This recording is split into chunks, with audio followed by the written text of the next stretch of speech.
The more we get deeper into the offseason for the Nationals, the more we bring up this simple question. And this question is, how committed are the Nationals ownership group sitting here today? You are Locked On Nationals, your daily Washington Nationals podcast, part of the Locked On Podcast Network, your team every day.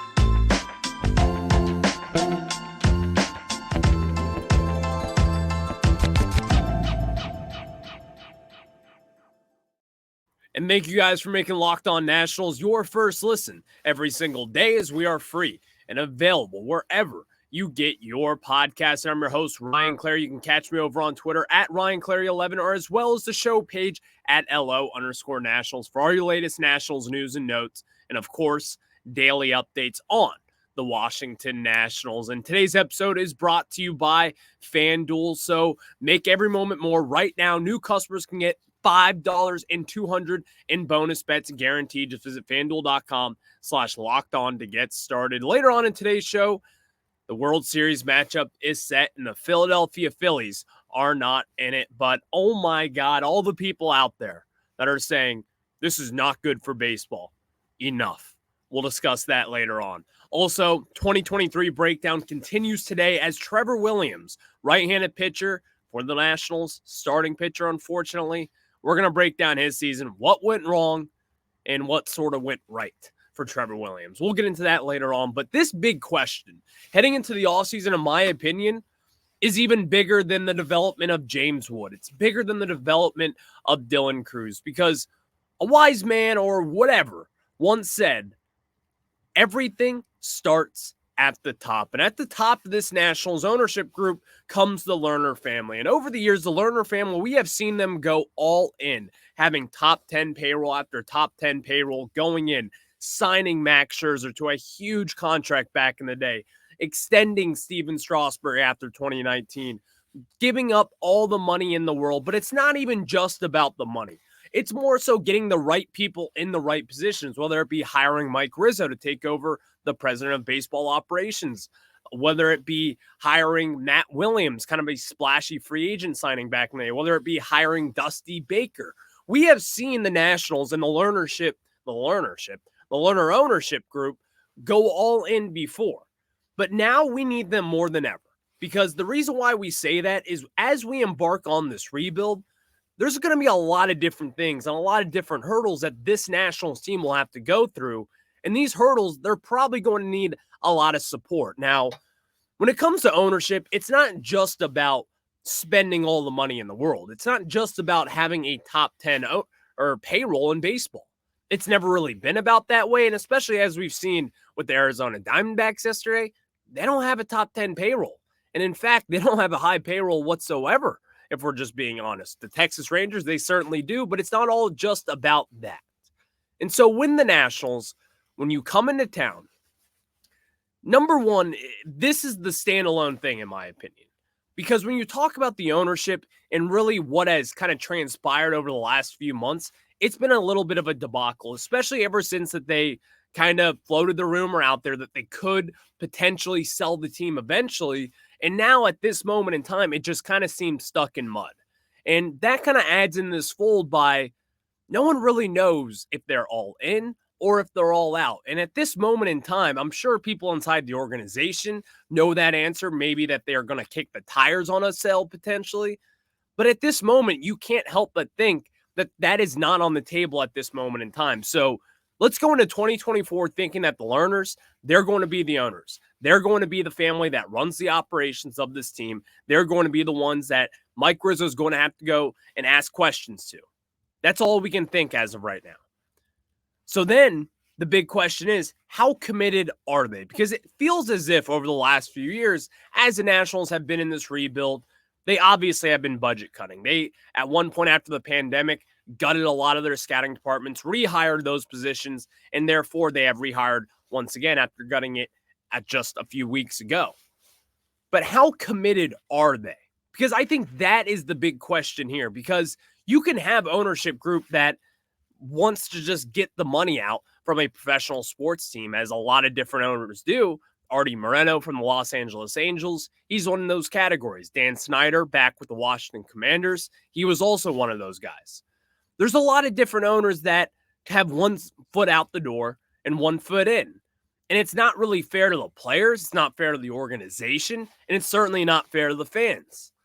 So with the Lerners and all the kind of things that have been thrown in the rumor mill over the last year and a half, whether it be cutting the scouting department for budget reasons, whether it be cutting down on napkins sold at a capture, whatever it may be, that is the kind of thing that kind of shows that the ownership group is a little bit out the door. Now, here's also the thing. The billionaires, they're not billionaires because they've spent all the money in the world. They're billionaires because they've saved up all their money and all their assets over time. So now it becomes this, though. The Lerners, they will eventually have to invest into their product again, whether that be signing a big superstar to play in the outfield, whether it be signing a big starting pitcher to be the ace of your organization moving forward. There's a lot of different ways that that could come. But at this moment, it's going to have to come eventually. Because as the Nationals sit here today, and yeah, the payroll is very low. There's a lot of money to be spent. We're well above MLB average at this moment in time. And at this point, what makes you confident that they can get back on the right track? Now, here's my thing. I do have confidence in the Lerner ownership group if they were to continue to spend their money. Now, it's not just to spend your money to give out 200 and something million to Aaron Nola after having kind of a crappy down year, whether it be handing out a massive contract to someone like a Shane Bieber, who also kind of had a down year. It doesn't have to come in any forms like that, but they really, really desperately, really need to start investing up at the major league level, whether it be spending on that hitting coach that may have $400,000 more in salary, whether it be getting that pitching coach that wants a salary of a couple $100,000 more as well. Different ways like that, I think the Nationals should start investing in right this second. In fact, right now would be the best time possible because we know Darnell Coles and Jim Hickey, they're coming back. But over the last 10 years, the Nationals, they have spent. So I'm not going to sit here and say, well, the Lerners aren't going to spend because this is what they've done over the last few years. I understand kind of why what they have done with the MLB payroll at this moment in time. If you're going to be a bad team, which the Nationals, they have been since 2020, then yeah, why spend on a bad product? It's not getting you an investment. It's not getting you a return of investment. All those different things, I understand as to why they cut their payroll down just a little bit. But as the Nationals, as they start kind of trending upwards, that's where I need to see them start to revamp this process. And the Nationals, they took a big step up this year. I think they showed a lot of people that it's not going to be this 10-year-long rebuild.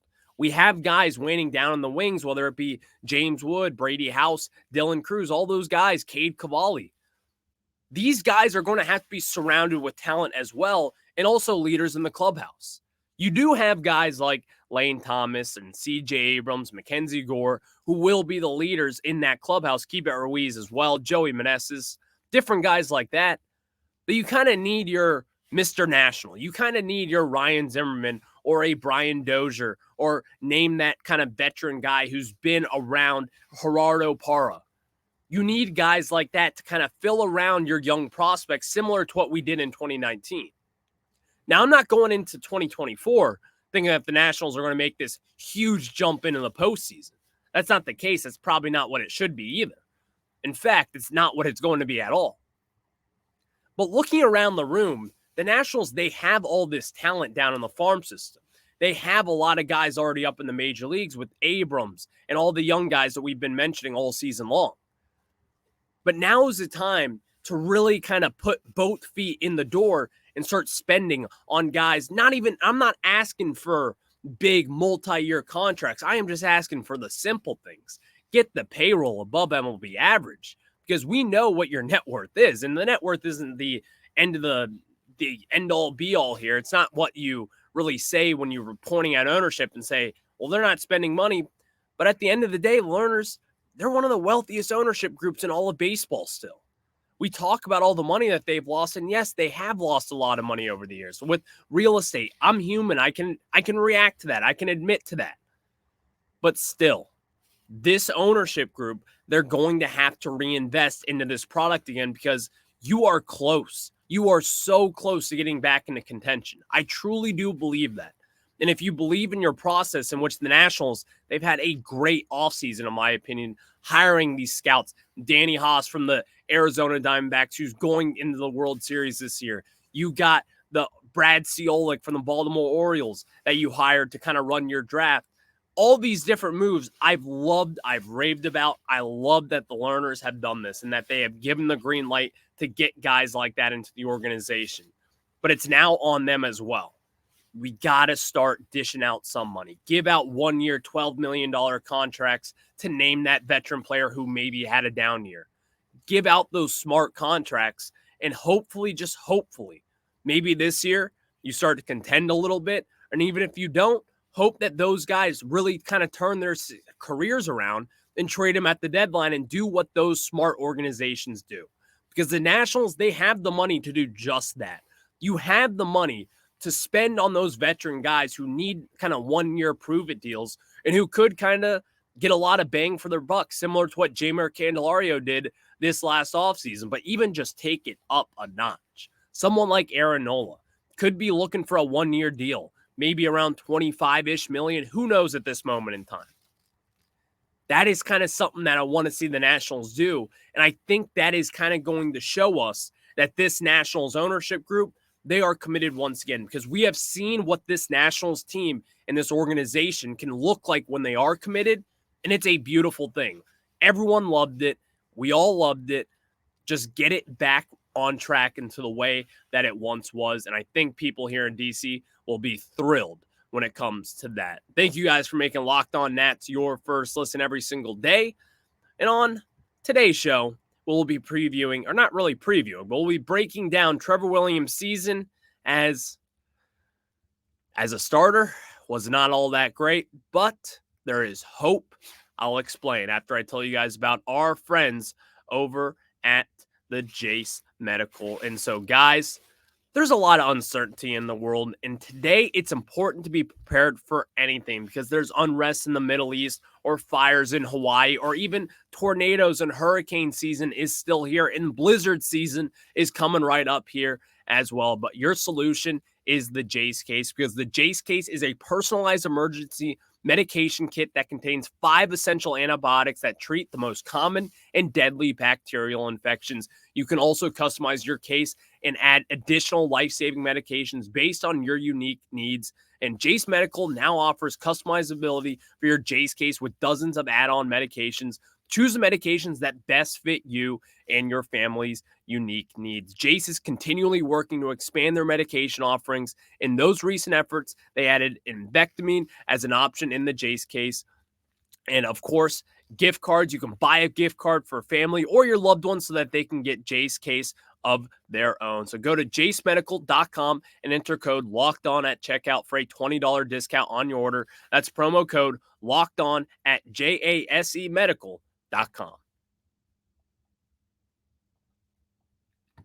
Thank you guys for making Locked On Nationals your first listen every single day. And to the everydayers out there, you know where to find us at Ryan Clary 11 on Twitter, and as well as the show page at LO_Nationals. And make sure to subscribe wherever you get your podcasts, including on YouTube. Just search Locked On Nationals there. And of course, Trevor Williams' season breakdown is here. And this one is not going to take up a full show because, let's be honest, it was a little bit of a disaster for Trevor Williams over the course of 2023. And when we signed him last year, coming off a very good, very positive season with the New York Mets, he was traded from the Cubs to the Mets back in 2021, stuck with the Mets just last year, had a 3.2 ERA in 30 appearances and 9 total starts and 89 and 2/3 innings pitched. Was just really good last year, if we're just being honest there.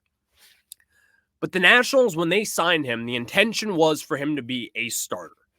And right then and there, when you told me that Trevor Williams was going to be a starting pitcher no matter what through the duration of the 2023 season, that's when I knew this was going to kind of be a disaster, in which it was. Here's the thing, and if you're an everydayer, you know we've been talking about this forever now. You signed someone who is a good reliever, kind of a good fireman. That's the role that Trevor Williams has always kind of thrived in, or at least what he did last year at the Mets. He would come in after a starter blows up, whether it be Jacob deGrom, only goes 2 innings pitch, gives up a few runs, and then you need someone to come in and kind of rest your bullpen a little bit, keep your team in the game, keep the team afloat, and do just that. That is what Trevor Williams does. He'll eat a few innings here and there. He could make a spot start and do well because he has experience as a starter in the past. And then, it's Major League Baseball. He's still a Major League Baseball pitcher. He's going to find his luck eventually. But over the course of the season, it just became more evident that he is not a starting pitcher in today's game, even on this Nationals team that did not have good starting pitching really over the last few years.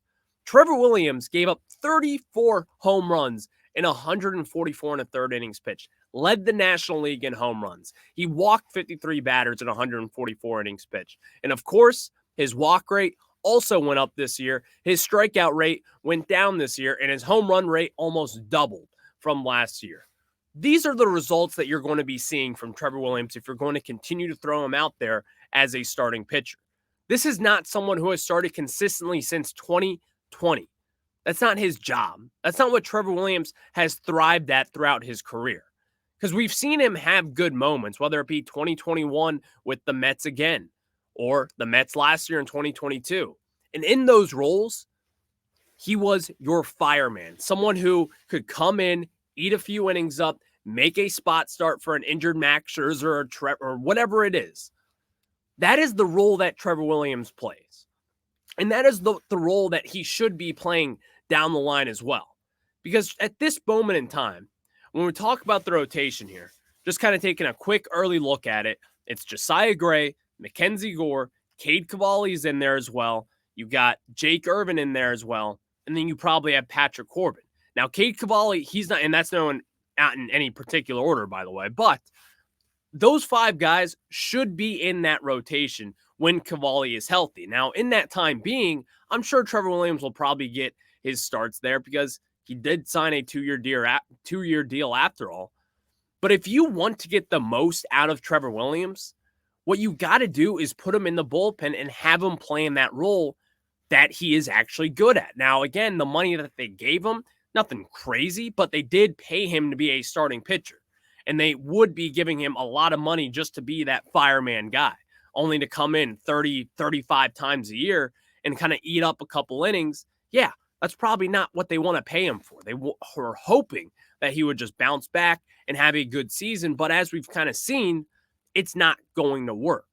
And again, this has kind of been the story with Trevor Williams over the last few years, even back to his Pirates days when he was a starting pitcher, when he was consistently pitching well. In 2018, he was actually good, a 3.11 ERA and 31 starts. That's solid. But after that, in 2019, a 5.38 ERA. In 2020, a 6.18 ERA. And then in 2021, he had a 4.18, or he had a 4.35 ERA as well. Listen, I don't have anything against Trevor Williams here. But one thing is for sure is when you have prospects already kind of waiting there, and then you have someone like Trevor Williams, who, again, has been good in the past, but in a different role. That's the frustrating part with this. Because if Jackson Rutledge, if he's going to start off the year in AAA, what is that going to do for him? Unless you don't think that he's ready for major league hitters, unless you don't think maybe Cade Cavalli will be ready either. Maybe you want to see him get some more innings down in AAA, and even then kind of let him start maybe in mid-July or late August, whatever that is. Maybe the Nationals do want to do that and see what Trevor Williams can do. Maybe they want to bank on him being that starting pitcher, hopefully getting back to his 2017 self or whatever to get back into form and trade him at the deadline. But if you want to win ball games in which the Nationals, they really could, they have a chance. It's an outside chance of competing this year, but if they want to, then why don't you use him in the role that he's actually good in? Something that he has continued to prove over time. This year, I don't really blame on Trevor Williams. I don't blame the lack of success on him. I blame it on the Nationals. And again, It's not the Nationals' fault. They just needed someone to come in the door to be able to fill up a starting rotation spot. And he is a veteran, someone who is a good clubhouse guy. The players like him. The coaches like him. A lot of different people like him. That's a good thing. But still, you need to have results eventually. The rubber needs to meet the road at some point in time, because this is a results-based business. At one point, how are you going to keep on trotting out there with Trevor Williams, especially when you already have someone with Patrick Corbin, who you have all that money tied up to, who's going to be a free agent after this year, by the way. All that money is tied up into him. You continue to throw him out there every 5 weeks. I kind of understand that a little bit more. The reason why I do is because there's just so much money going to Corbin's way. But with Trevor Williams, while it's not all that much money, you could still bring him out in that role in which, number one, it will make him more successful. And then number two, it's going to make the team more successful to have that guy coming out of the bullpen that you can trust day in and day out. Because one thing's for sure, with a young starting pitching staff, you're going to have a lot of ugly games, a lot of ugly starts. But if you have someone like Trevor Williams to come in and kind of save the day, not only is it going to help the team win games, but it's going to help us down the line in a possible postseason push someday. And that is where Trevor Williams has kind of thrived throughout his career. So why don't the Nationals do that? That is really what the season breakdown for me has been.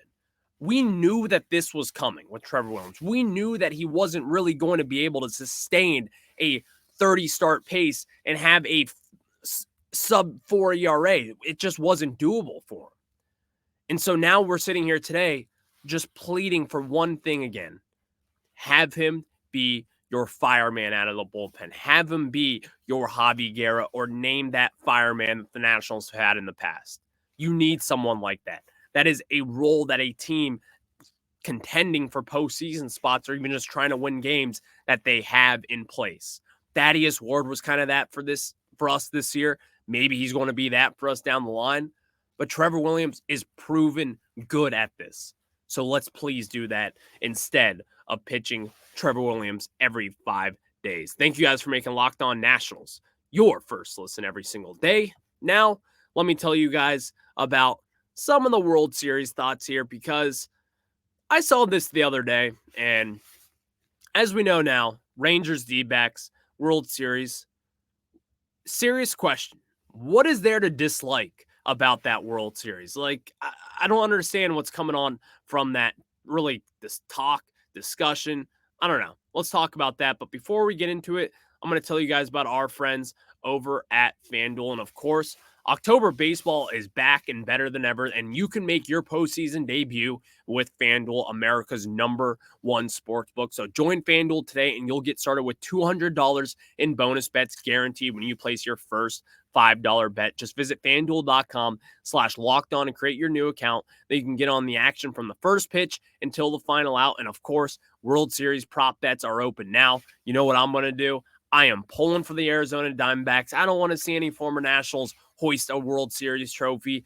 I want to see Max Scherzer only be a world champion here in the nation's capital. So you know I'm going to be pulling for the Diamondbacks. I'm going to place that bet on the D-backs to win it all. So head over to FanDuel.com/lockedon right now. Step up to the plate with this postseason with $200 in bonus bets guaranteed. Make every moment more with FanDuel, the official sports betting partner of Major League Baseball. Now let's get into it, as the World Series is set, D-backs and Rangers. And let's just say this. For the people out there who say D-backs and Rangers are bad for baseball, what are you talking about? In what world is a baseball fan going to say that D-backs and Rangers is bad for baseball? What does that even mean? What does that mean when you say it's bad for baseball? What you really mean is that it's bad for TV views. It's bad for page clicks for an article that you want to write about. It's bad for social media connectivity, whatever it is. That's what it's bad about. But for baseball, to have two teams, two franchises that really haven't been relevant in quite some time, the Texas Rangers' last World Series appearance was 2011. The Arizona Diamondbacks was basically before I was born. How is that bad for baseball? Baseball needs new blood. The reason why baseball kind of crumbled back in the day was, number one, we were seeing kind of the same old teams every single year. You were seeing the Yankees, you were seeing the Red Sox, you were seeing the Dodgers, all those different teams, and even the Phillies back in the day. You were seeing all the same teams. Since when has new blood been bad for the sport? Because last time I checked, I'm going to talk about the NFL here for a second. Do you remember when the Bengals made the Super Bowl just 2 years ago? Joe Burrow, that crazy Cincinnati Bengals team that made a crazy run into the Super Bowl alongside with the LA Rams. That was new blood, and that was the highest rated Super Bowl, I believe, on record. One team that is a small market in Cincinnati, Ohio, and the other, LA Rams, who is a notorious, not so great fan base over in Los Angeles. It's just not a Rams town. It never has been and never will be. So the fact of the matter is this. The people who are saying that this is bad for baseball, no. It's bad for business, and the business that you're probably writing for, by the way. The business that you probably need clicks for. Yes, sure, it's bad for the media. It's bad for the coverage of the sport. But for the baseball fans out there, the crowd that Major League Baseball wants to really kind of hone in on and get their feels, it is good for the sport to have this new blood in there.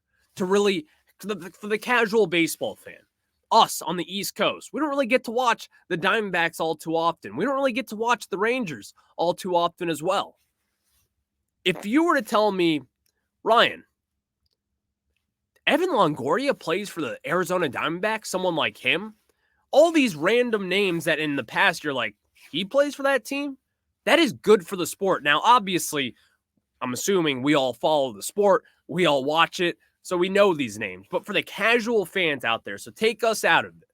The casual fans out there, yeah, maybe they want to see the Philadelphia Phillies in because everyone hypes them up and everyone's like, oh, you don't want to play at the Citizens Bank Ballpark. You don't want to play there, even though the Arizona Diamondbacks just won 2 games there with a 3-2 Phillies lead.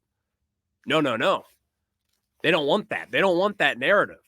They want to write about Bryce Harper. They want to write about Trey Turner. They want to write about Bryce Harper going 0 for 4 in Game 7 of the NLCS at home and kind of crumbling when the team needed him most. They want to write about Trey Turner going 0 for 4 in Game 7. They want to write about all those things. Nick Castellanos going 0 for 4. They want to write about those things.